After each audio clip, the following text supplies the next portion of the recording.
And what else would I be doing on a Saturday, December 23rd, right before Christmas, than to bring you information that may impact on your bottom line, improving your quality of life and make your life easier so you can practice urology, practice medicine happier and easier. All right, let's get into it. I'm going to talk about, of course, G2211, the new code that is being implemented. Well, it's not really so new, but the fact that it's being paid is new. So G2211. And you can, if you're so inclined to read the 2,700 plus pages of CMS 1784F, as in Frank, the final rule on physician fee schedules, you're welcome to do so. But what I've done here, what I'm going to do, is I'm going to summarize the 30 some odd pages of information specifically on G2212 and provide my interpretation of the rules, and you can implement it much easier in your practice starting in about a week or so. So just what is G2211? Well, it's an interesting code, right? We're going to talk about that in a second. Before I begin, before I forget, let me just say that I am John Lin. I'm a urologist in Gilbert, Arizona, your humble host of the Thriving Urology Practice Facebook group, where we crowdsource practice management solutions for everyone's benefit, and it is all for free. All right, let's dive in. G2211. Exact definition goes something like this. Visit complexity inherent to evaluation and management associated with medical care services that serve as the continuing focal point for all needed healthcare services and this is the important part, with medical care services that are part of ongoing care related to a patient's single serious problem or a complex condition. So I'll read you the important part that's going to be pertinent to urologists. With medical care services that are part of ongoing care related to a patient's single serious condition or a complex condition. That is the portion of the definition that applies to urologists. You may be asking, well, how much does this code pay if I were to use it, when I use it? It pays roughly around $16.04. And it does have a work RVU component attached to it, which is 0.33. Total RVUs equals 0.49. So why did Medicare decide to start paying for G2211? And here's the quote, and this is from page 436, if you don't believe me. All right. Medicare says, we believe that we have the obligation to value services as accurately as possible within the structure of the resource-based relative value system, also known as RBRVS, and that until changes to coding and valuation are made to specifically address the under-recognition of the complexity inherent to these kinds of visits, either through this rule or another mechanism, the RVUs on the physician fee schedule would otherwise perpetuate the systemic undervaluation of primary and longitudinal non-procedural care. So I'm going to read that again. The RVUs on the physician fee schedule would otherwise perpetuate the systemic undervaluation of primary and longitudinal non-procedural care. The bottom line is Medicare recognizes that there's been undervaluation of primary care services. And really, that is the main reason for paying for G2211, starting on January 1st, 2024, in about a week or so. So how frequently does Medicare think that this code is going to be used? Well, I refer you to page 430. Billing frequency anticipated by Medicare is about 58% of all office and other outpatient evaluation management services when the code is fully implemented. Medicare says that 90% of office and other outpatient evaluation visits by certain physician specialties will use G2211. So 90% of certain physician specialties, their visits will likely use G2211. And I anticipate, I'm reading between the lines here, primary care doctors. Medicare anticipates that 90% of the E&M services by primary care doctors will most likely use G2211. That's their estimation. And that is how they figure out, because of budget neutrality, that's how they figure out how to change the RVU system, change the conversion factors. They have to come up with some assumptions, and this is their assumption. So you can think, after reading this document, you have to kind of think in the spirit of how Medicare is planning to implement this code and how frequently they think this code will be utilized. On page 433, CMS states, we now estimate that HCPCS code G2211 will be billed with 38% of all office and other outpatient evaluation management visits initially. We estimated that G2211 could be billed with 54% of all office and other outpatient E&M visits when fully adopted. This fully adopted estimate was informed by considering the uptake of new codes after several years. Initially, the first year, CMS basically says that 38% of the E&M visits that they anticipate receiving in their claims will contain G2211. And when fully implemented, of all the E&M visits, 54% of those visits will use G2211. So just think in terms of what Medicare is telling you based on CMS 1784F, this document. What is their mindset, and how often will G2211 be used? So just think in terms of how frequently they anticipate this to be used. It's a significant amount, and we'll find out in a second. Can anyone other than primary care doctors use G2211, given the emphasis that they are now placing on the services provided by primary care doctors and the things that they do for their patients? On page 441, we have this answer. And I quote, we also note unequivocally that this code is not restricted to medical professionals based on particular specialties. Instead, it should be used by medical professionals regardless of specialty, with office and other outpatient evaluation management visits, other than those reported with modifier 25, for care that serves as the continuing focal point for all needed healthcare services and or with medical care services that are part of ongoing care related to a patient's single serious condition or a complex condition. And that goes back to the definition of G2211. And I continue. We reiterate that when physicians and other practitioners provide care that serves as the continuing focal point of all needed healthcare services, they should report the inherent complexity add-on code along with all reasonable and necessary E&M visits not reported with modifier 25. Okay, so what is that saying? Bottom line here is that specialists, urologists, can use G2211. And also clearly stated, if the urologist, the specialist, is using G2211, well, you can't use G2211 if and when you are using a modifier 25 with an E&M visit. So for a common example will be a cystoscopy that you perform on a patient with gross hematuria.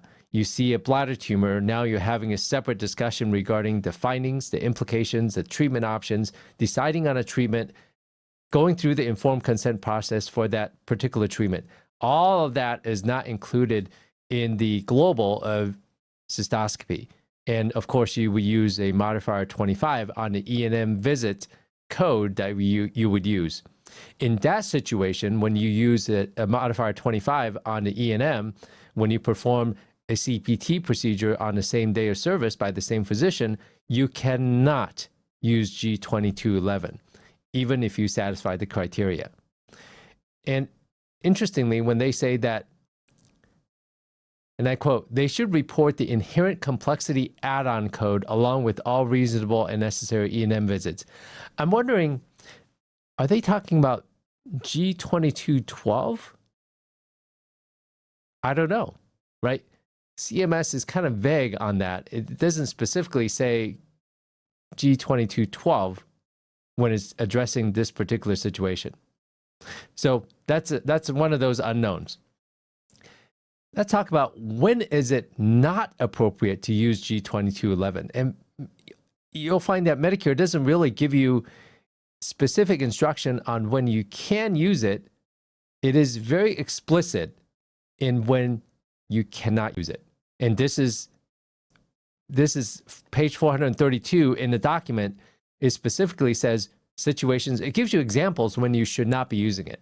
And I quote, furthermore, in contrast to situations where the patient's overall ongoing care is being managed, monitored, and or observed by a specialist for a particular disease condition, we continue to believe that there are many visits with new or established patients where the office and other outpatient E&M visit complexity add-on code would not be appropriately reported, such as when the care furnished during the E&M visit is provided by a professional whose relationship with the patient is of a discrete, routine, or time-limited nature, such as, and here are the examples, but not limited to, a mole removal or referral to a physician for removal of a mole, for treatment of a simple virus, for counseling related to seasonal allergies, initial onset, gastroesophageal reflux disease, treatment of a fracture,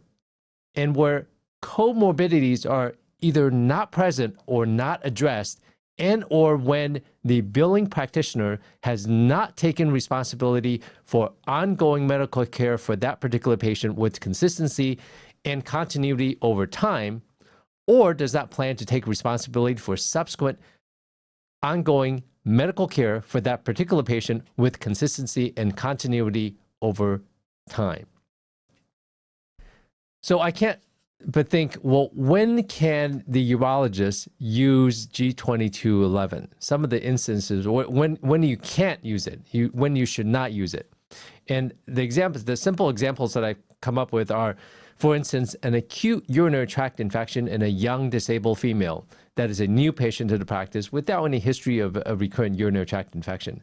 And keep in mind, I say disabled because the G2211 can only be used for Medicare and Medicare Part C or Medicare replacement plans. I affectionately call them Medicare disadvantage plans. So Medicare, this code can only be used for Medicare and Medicare disadvantage plans or advantage plans. That is why I say disabled female, because if it's a young female, typically they're not on the Medicare rolls. That means G2211 would not be used in those types of visits. So disabled female, new patient to you with acute urinary tract infection, most likely without any comorbidities or any complicating situations, you would not use G2211 in that situation. Another example may be young disabled male with acute onset epididymitis. You plan to recommend conservative treatment, and this is most likely a self-limited problem. You don't get to use G2211 in this situation. Another example may be a new onset epidermoid cyst found in a young disabled man that either the man is worried about it or the primary care doctor decided to refer him for you to evaluate this patient. In this situation, I do not think G2211 would apply. Keep in mind, all G2211 is only usable for Medicare and Medicare replacement plans. So Medicare disadvantage plans, as I affectionately call them. All right. Let's talk about what is the code application based on. And CMS in 1784F specifically states on page 438, we note that the application of the add-on code is not based on the characteristics of particular patients, even though the rationale for valuing this code is based on recognizing the typical complexity of patients' needs. but rather the relationship between the patient and the practitioner. We clarify that it is the relationship between the patient and the practitioner that is the determining factor of when the add-on code should be billed. So I emphasize this to you because in the urologist realm, even though we are not taking care of all of the patient's problems, as in primary care, by definition, if you have an ongoing relationship with the patient, the thinking is that when you have that trusting long-term relationship, the patient is more likely to be compliant with your recommendations. They're more likely to follow your recommendation to take medication, to undergo treatment for the condition, which may end up harming the patient. And really, for CMS, they want to keep the patients healthy so they can utilize less of healthcare resources. And they are basically, CMS is basically rewarding physicians, practitioners that are taking care of patients and trying to keep them out of the more costly facilities and getting the more costly care, such as the care that is given in the hospital, in the intensive care units, in the emergency rooms. So you basically need to follow the money. Medicare wants to save money, and they have identified that if you help the physicians carry on that long-term relationship to improve compliance so that patients follow recommendations, hopefully there'll be decreased utilization of resources. In addition, Medicare recognizes that primary care's payment has been undervalued for many, many years, and this is their way to make an adjustment. That said, it is also trying to incentivize other physicians to take care of patients by establishing a long-term relationship so that the patient will be more compliant. All right, wait, there is more. It is not over yet. G2211 is not the end. On page 444, the document states, for future rulemaking, and as discussed in the next section, we remain open to considering additional iterations in coding and valuation within the physician fee schedule that would meet the same goals regarding the appropriate valuation of these services. All right, so summary. And again, if you're interested in reading the document yourself, it is CMS 1784F. So this is my takeaway. Here are my takeaways. CMS is deliberately vague in this rulemaking.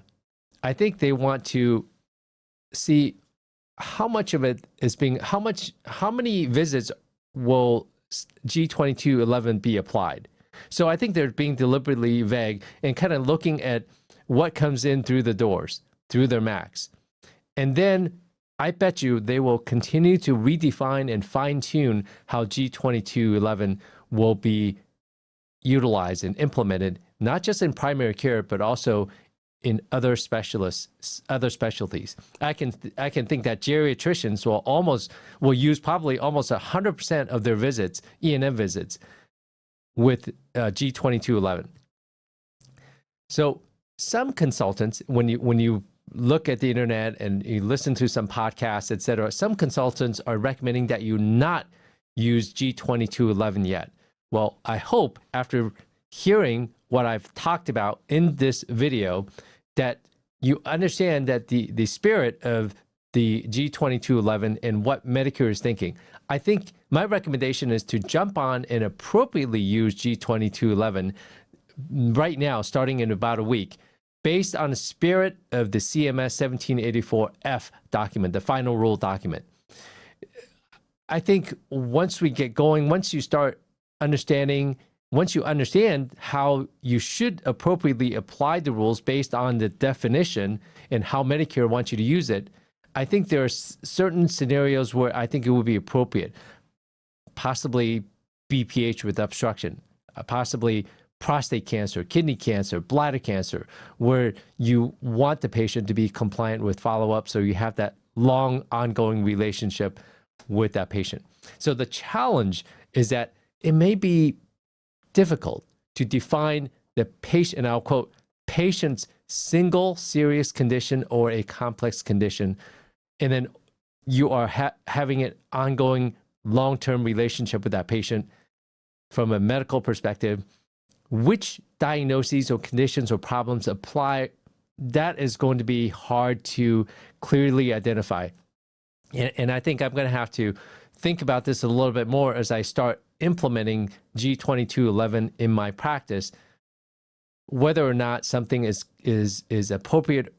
I will, as I start going through this cerebration, iteration, implementation, and execution, starting in 2024, I will let you know what I think are applicable conditions where it fits the definition as described by CMS. All right, primary care and other surgical specialties. What's other surgical specialty? What does that mean? Medicare does not clearly define other surgical specialties. So could that be OB/GYN or gynecology, not OB, but gynecology, oncology, chronic pain, cardiology, infectious disease, dealing with HIV? I don't know. But keep in mind, you have to meet that criteria, longitudinal care, ongoing relationship. And that relationship piece is, I think, really critical. And as a reminder, you cannot use G2211 whenever you use modifier 25 along with an evaluation management visit. I think that's something that is fairly easy to understand, so I'm not going to belabor that anymore. Also, this code applies and can be used only for office and other outpatient evaluation management visits. So most likely it's going to be in your office for those of you taking care of patients. And for the coders and billers, you have another conundrum that I'm going to have to discuss in just a second.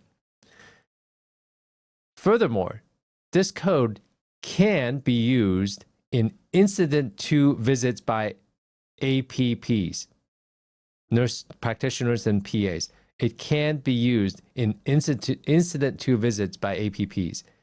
In addition, this code can also be used for telemedicine in either synchronized audio and video, for instance, G99211X and 9920X, and audio-only visits such as 99441 through 443 visits. So you can use G2211 when appropriate for synchronized audio and video telemedicine visits and audio-only telemedicine visits. All right. It is also applicable to Medicare and Part C disadvantage plans only. And I've mentioned this already before. Private payer coverage will likely not apply on January 1st, 2024 and beyond initially. So do not use this code for your private payers. Your claim may get rejected. The code will be denied. It will not be paid. I'm not aware of any private payer that's going to pick up G2211. So make sure for coders and billers listening that you do not submit a claim with G2211 to private payers. Only Medicare and Medicare Part C, Medicare replacement plans, will you apply G2211. Okay. I've already mentioned that some of the conditions, some of the urologic conditions that may apply are BPH with obstruction, maybe recurrent urinary tract infection for certain patients, bladder, testis, bladder, kidney, prostate cancer. It may be hypogonadism with its associated comorbid conditions associated with hypogonadism. I'm not sure. Possibly overactive bladder with the attendant comorbidities that can occur with lack of compliance and treatment. I don't know. But something that I don't think is going to be applicable will be erectile dysfunction. I can't make a case for erectile dysfunction in using G2211. So anyway, let me know what you think.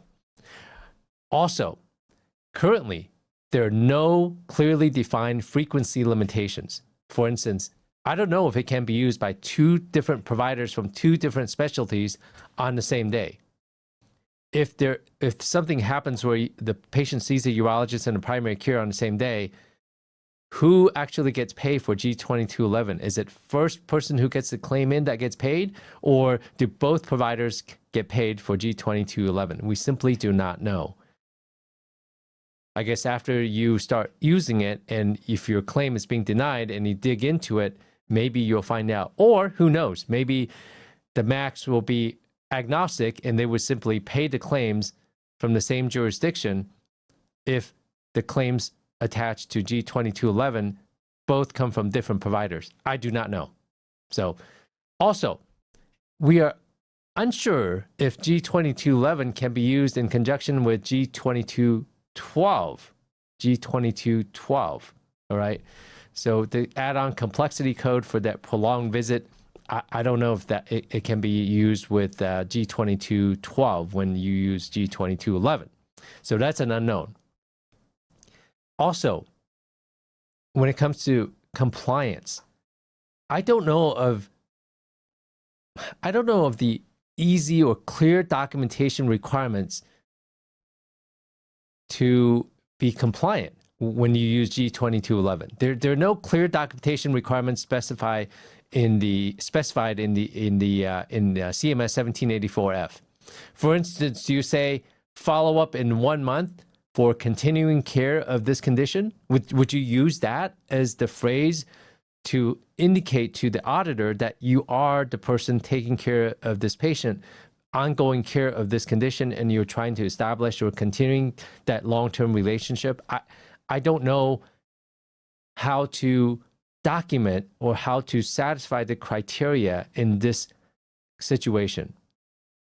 Again, likely we will learn through future CMS guidance on G2211 in the future. We'll see what happens. Now, practically, when it comes to actually using G2211, first of all, you have to educate your coders, billers, your coding and billing staff on G2211, when you can use it, when you cannot use it, what is the meaning, what is the spirit of the law per CMS 1784F. Coding, billing staff need to be educated. In addition, the clinical staff, the physicians and APPs that may be using G2211 need to understand the spirit of the law, the exclusionary criteria, the conditions, etc. Furthermore, I think the easiest way and the slickest and smoothest way to implement G2211 is to have the clinical staff, the MAs, the qualified health professionals, the APPs, the physicians, the clinical staff, I think, should apply the code to the encounter, the visit. And then on the back end,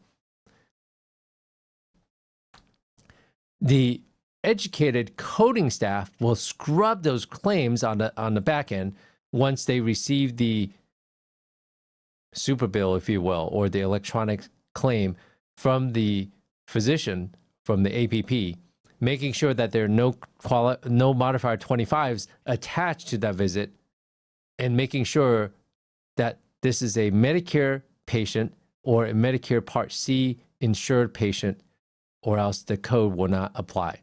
So my questions for you are, what are your thoughts on G2211? And also, how do you plan to implement this code? Are you going to jump on right away? Or are you going to wait and see? That's going to be the interesting part.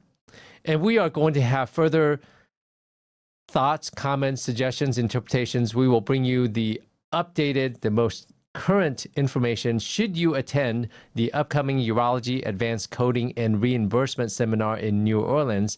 This is a course put on by PRS Network. I'm very fortunate to be one of the invited speakers. I've been speaking with PRS for many years at UACRS, both in Vegas and New Orleans. In January, at the end of January 2024, you will have the opportunity to attend this awesome 2-day course, where we not just deep dive into situations and codes like G2211, but also look into ways to improve your practice, learn about the nuances of coding and billing, the modifiers, workflow changes, and also the 2024 physician fee schedule changes, along with surgery centers, physician compensation, communications with your physicians by billers and coders. Basically, any way that we can to legitimately, legally, and efficiently improve your practice. So if you're interested in attending, please click on the link in the video description. Otherwise, you can go to prsnetwork.com to find additional information. As always, I welcome your comments. Thank you so much for the privilege of your time. Please take care of yourself and each other. Merry Christmas and a Happy New Year to you. Bye-bye.